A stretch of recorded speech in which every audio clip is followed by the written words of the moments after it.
Doctor कडून काय आणायचं आहे ना. तुला काय तिथं मेडिकल सर्टिफिकेट वगैरे लागतं का इथलं? काही नाही ना. मग हा काय म्हणतो डॉक्टर कोण? ते सर्दी खोकला त्याची औषधं घ्यायला एमडी घेते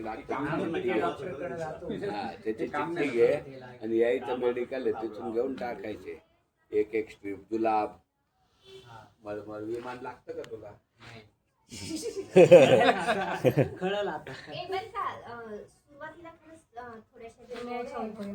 ऍसिडिटी, डोकेदुखी, ताप, बीपी आणि विमानात एसीबीसी जास्त असला, सर्दी बिर्दी झाली. आमचा मालक आता आला होता ना पुण्याला, तर त्याला तो जाम झाला आठवडाभर, दीड आठवडा जाम झाला तो, फक्त त्या फ्लाईटच्या एसी मुळे पूर्ण सर्दी खोकला आला होता त्याला. तिथे ना मी घेतले सगळं मला आहे ना. मी पण बँगलोर जातो कधी कधी. तिकडच्यांनी काय सांगितलं की तिकडे उतरल्यावर थंडी वाजत आणि वरती गेल्यानंतर पण आहे ना थंडी वाजते म्हणे थोडी, तर तू इकडून जॅकेट घालून घे, कानटोपी घेस ठेव सोबत आणि जॅकेट घालून घे म्हणे. मुंबईला तुला किती गरम वाटलं त्या एअरपोर्टवर तरी जॅकेट ठेव सोबत, कारण तुला वरती गेल्यानंतर उतरल्यानंतर थंडी वाजणार आहे. वाजेल.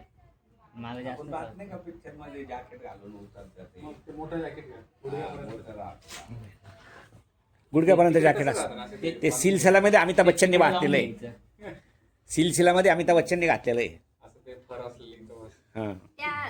त्यांना विचारायचं तुझा मित्र आता बोलव ना थर्मल वगैरे मास्क भरपूर आहे आपल्याला ऐका म्हणून आपण जायचं का त्यांना. हां चला. औषधांची सूचना तुझी आहे ना, एवढं काही सिरियस नाही ना? नाही सिरियस नाही आहे पण ते लागतं. हां जवळ पाहिजे बरोबर आहे. लवकर नाही आला सर्दी बिर्दी आहे. नॉर्मल घरला दवाखान्यात जाणं चुकीचं आहे. नाही एअरपोर्टमध्ये मग ते काय विस्कीचा पॅक देतील. सर्दी झाली हे घ्या. हो थंडी वाजली. तो पडला माळकरी. हा तो पडला माळकरी.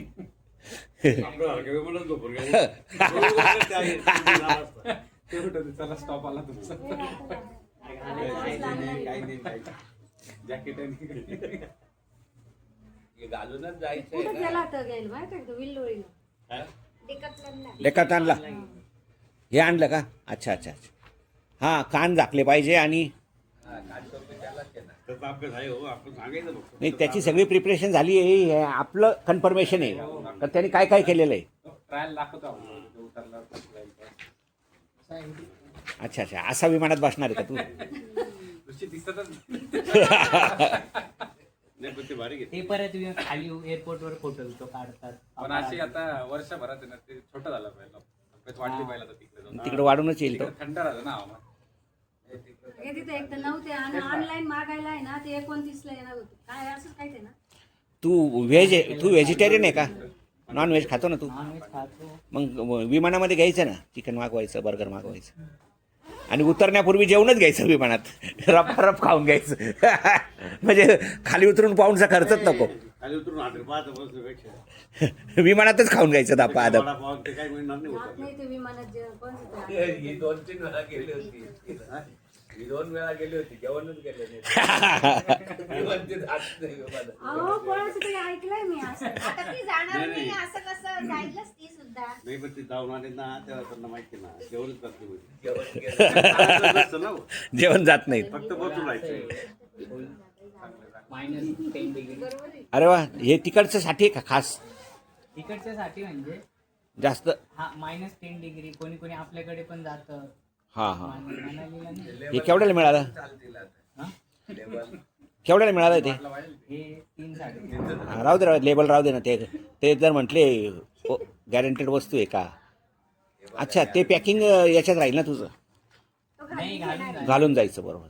आणि मुंबईतच घालून घ्यायचं. गोष्टी घालून गेल्या तर त्याचं वजन नाही पकडलं. हां थोडं सामान खिशाला 23 + 23 आहे 2 बॅग. 23 का? तू वजन केलं का? नाही नाही सांगितलं. पण एका त्यानुसार भरायचं.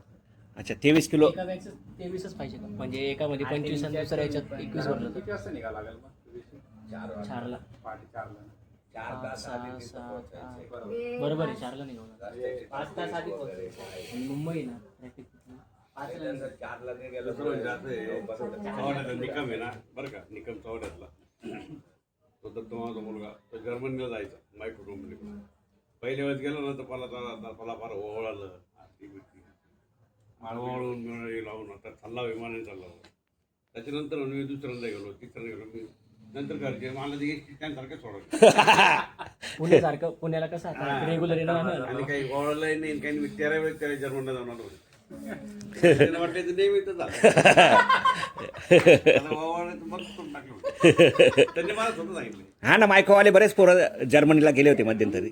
रिटायरमेंटला जे आले ना ते सगळ्यांना जर्मनीत पाठवलं होतं. पहिल्या दिवशी गेले ना पहिल्या वेळेस तर लई पण आमचं पण आता आहे ना, जर्मनीत नाशी भारतातले पोरं जास्त जात आहे.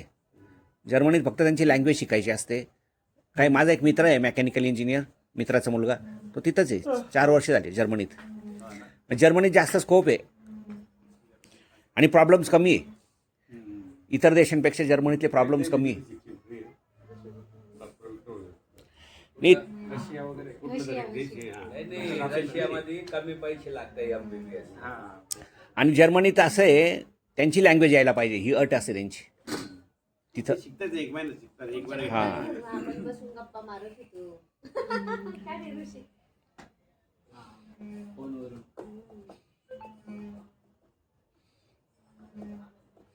मला शनिवारी लग्न निघते 18ला. हो. मालेगाव. ते पार्टी 4 झालं ना आपलं कोणतरी एक आपलं असलं तरी आज खुश 8-9 जाऊ आपण हा. का हो भाऊजी? एक जण जरी असलं तरी काय ते लग्नाला ना एक जण जायचं सगळ्यांनी काय काय मग बघा, तुम्हाला यायचं नसलं आम्ही दोघंच जातो. तेच नाही तर आम्ही दोघं राहतो तुम्ही जा. मी ते असं हा, यांचा हाफ तिकीट. तिकीट आहे आता. नाही, हाफ तिकीटसाठी यांना घ्यावं लागेल गाडी बरोबर. असं तर काही हरकत नाही जायला बाहेरनं पण शेवटचं लग्न आहे. ज्याला जायचं ते जा. बघू आता जाऊ ना आपण. त्याचा जास्त विचार नका करू शनिवार. आपलं मेन महत्वाचं. येत नाही हे झालं की गाडीत बसायचं नाही ते काय आपल्याला एक मोठा प्रवास थोडी. तुम्ही पहाटे 4ला निघा. त्याची मम्मी म्हणते जायचं असं भेटायचं लगेच यायचं म्हटलं मग येऊच नका. आता तिथं आहे ना, एकटाच येतो. नवरदेवाचा बाप एकटा आहे आणि आपण इथून जाऊ, आम्ही दोघं समजा. ते मोठे भाऊ राहणार आहे. थांबावं लागेल ना बरे लग्न कुठे आहे त्यांचं तिथे सटर नाक्यावर हॉल आहे चांगला हॉल मोठा. आहे ना. हा, बघ. मग AC वगैरे असेल तिथं फॅन आहे मग जाऊन बस.